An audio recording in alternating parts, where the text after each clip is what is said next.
Chers membres du GEDCOP, je vous présente mes meilleurs vœux de bonne et heureuse année 2021. Après une année 2020 calamiteuse, nous aspirons tous à retrouver une vie meilleure, faite d'échanges et de rencontres. En 2020, les activités du GEDCOP ont dû être mises en sommeil. Les journées de novembre ont été reportées. Elles seront organisées les 18 et 19 juin 2021. Nous vous y attendrons nombreux. Elles sont organisées à la fois en présentiel et avec un accès à distance. En attendant, nous allons continuer à proposer davantage d'informations et d'échanges, à la fois via le site internet et sa newsletter, par écrit et en vidéo. Dans l'attente d'avoir le plaisir de vous revoir, je vous souhaite à toutes et à tous de très bonnes fêtes de fin d'année et surtout une très bonne santé. Prenez bien soin de vous. Au revoir, à bientôt.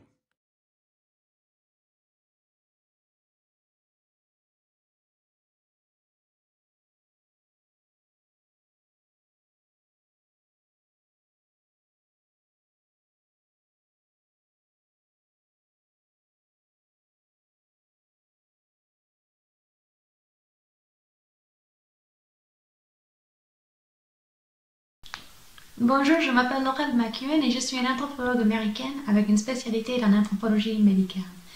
J'ai soutenu ma thèse de doctorante en 2019 à l'École des hautes études en sciences sociales sur la relation en France contemporaine entre la médecine conventionnelle et les médecines complémentaires. Aujourd'hui, on va prendre un moment pour parler de la lombalgie chronique et pourquoi elle est tellement importante pour avoir une vision holistique sur cette pathologie complexe et multifactorielle. Selon l'OMS, la lombalgie chronique touche entre 10% et 30% de la population. Ça peut entraîner des effets secondaires beaucoup plus larges que juste des effets secondaires physiques. Notamment, ça peut avoir des ruptures au travail, des baisses de productivité, des effets sur le plan émotionnel ou psychique, des effets sur nos relations avec nos entourages, nos proches et nos familles, et aussi des effets sur nos habitudes qui peuvent entraîner encore plus des pathologies comme des addictions, des toxicomanies ou des manques d'activité physique. Alors, le problème est que dans le traitement classique de la lombalgie chronique, on n'a que des options qui traitent la racine physique de le problème, comme par exemple des anti-inflammatoires, des opioïdes, des chirurgies ou des activités physiques adaptées. Mais des études démontrent que souvent dans les douleurs chroniques, on peut enlever la racine de la problème, mais la douleur continue. C'est pourquoi il y a une partie de l'expérience de la maladie quand on parle d'une pathologie d'une douleur chronique qui est très importante, mais qui n'est pas traitée dans la médecine classique. Qu'est-ce qu'on voit dans nos sociétés en résultat? On voit une ouverture et un mouvement vers les médecines complémentaires et alternatives pour traiter les problèmes psychologiques et sociaux qui accompagnent ces types de pathologies complexes, multifactorielles et de longue durée.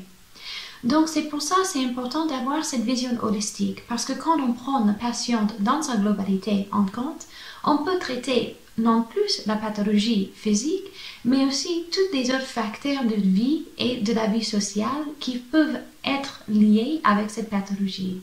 Et donc on peut créer une médecine intégrative qui prend en charge la personne dans sa globalité. Ça serait à la fois une moyenne de baisse des coûts pour la collectivité de ces traitements, mais aussi de prendre en charge la personne en prenant en charge tous les aspects de la personnalité. Merci beaucoup.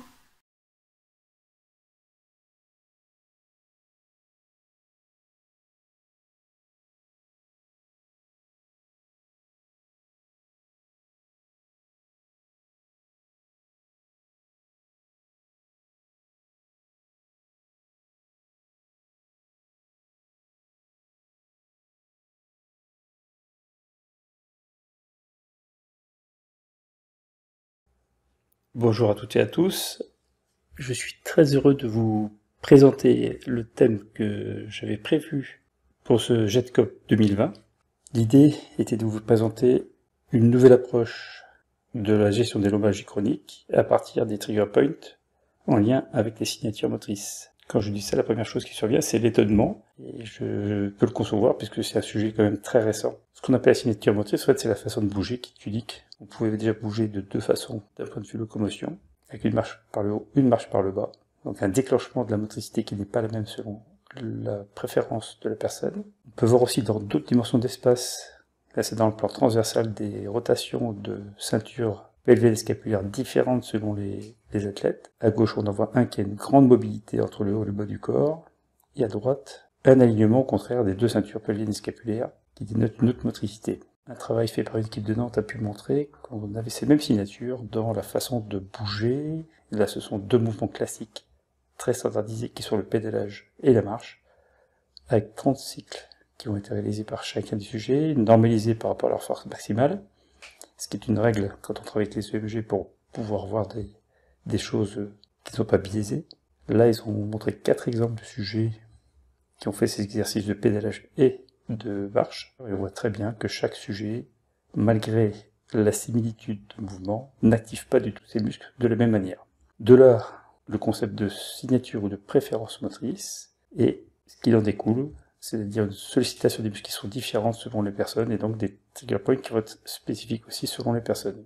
C'est pour ça que les lombalgies devraient être traitées de façon très individualisée à partir de la motricité de la personne, et non pas à partir des zones qui seraient principalement touchées en termes de douleur. C'est ce sujet-là que, au final, je souhaiterais développer devant vous. Aujourd'hui, la seule certitude que j'ai, c'est que le mouvement, c'est la vie, et ce n'est pas Yoda qui va me contredire. À très bientôt.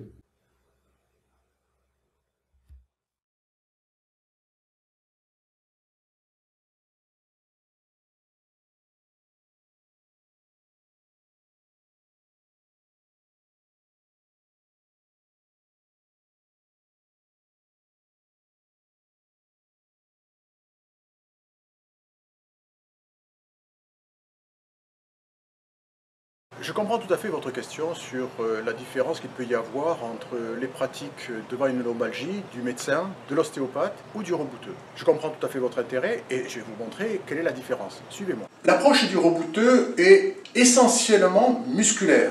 Il va rechercher la contracture musculaire qu'il va appeler nœud musculaire ou de tendon déplacé, et son diagnostic est avant tout palpatoire, centré sur la contracture musculaire. L'ostéopathe, lui, va être plutôt centré sur l'ostéo-articulaire. Et il va rechercher ce qu'on appelle la lésion ostéopathique, qui est essentiellement marquée par la restriction de mobilité. À partir de son examen clinique et de l'interrogatoire qu'il aura réalisé, le médecin a apporté le diagnostic de l'origine de la lombalgie, qui peut être un problème rachidien, intervertébral, majeur si c'est une hernie discale, mineur si c'est un dysfonctionnement intervertébral. Ça peut être un problème postural. Mais il se posera aussi la question de savoir si ça ne vient pas d'une articulation au niveau du bassin, tel que les sacro-iliaques. Mais il se posera aussi la question de savoir si ce n'est pas un problème provenant d'une colique néphrétique, d'une colite ou d'une pathologie en rapport avec l'appareil génital, puisqu'il y a un certain nombre de douleurs qui se projettent au niveau du dos. À partir de là, il va appliquer des techniques qui sont des techniques basées sur les réflexes que peuvent déclencher la réinitialisation des capteurs de la peau, du muscle ou de l'articulation.